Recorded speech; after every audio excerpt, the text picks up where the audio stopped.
They say love is blind, and I was living proof. I thought I had found my soulmate in Yuri, the man I was about to marry. We were the power couple of Houston's oil and gas scene, and everyone envied our relationship. But behind closed doors, I was trapped in a toxic nightmare. I remember the day I met Yuri like it was yesterday. He swept me off my feet with his charming smile and charismatic personality. I was working as a marketing manager for a major oil company, and he was a rising star in the industry. We met at a conference in downtown Houston, and it was love at first sight.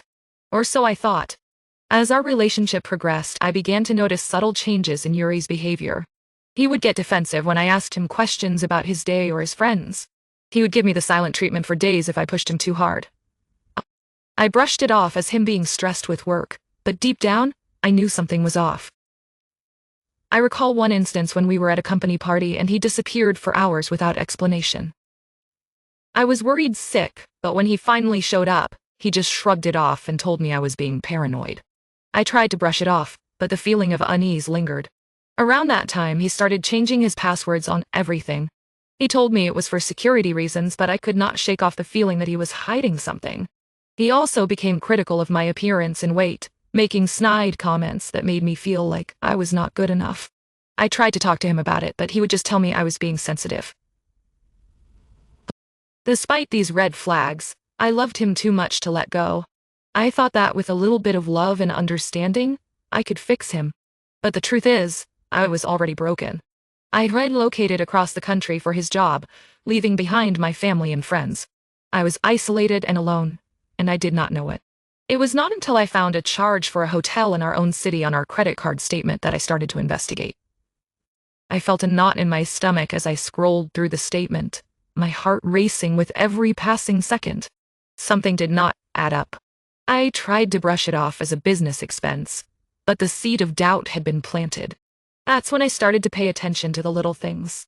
The way he would receive mysterious texts and quickly delete them. The way he would get nervous when I asked him about his day. I felt like I was walking on eggshells, never knowing when he would blow up at me. I went to therapy, trying to make sense of my feelings. My therapist, Dr. Pal, helped me see the pattern of abuse I had been ignoring. She told me that I was not crazy for feeling the way I did, that I was a victim of emotional manipulation. It was a turning point for me. Around the same time, I started attending church again, and my pastor, Reverend Brown, counseled me through the pain. He reminded me that I was worthy of love and respect, that I did not have to settle for anything less. But I still did not know the truth. It was not until I overheard Yuri on the phone calling another woman baby that my world came crashing down. I was in our living room, and he was in the bedroom, thinking I was watching TV. I could not believe what I was hearing. I felt like I had been punched in the gut. And then, I saw her. She was wearing the necklace I thought I had lost, the one Yuri had given me on our anniversary. I felt a wave of nausea wash over me as I realized the truth. He was having an affair with my cousin Rachel. 7 years. That's how long it had been going on.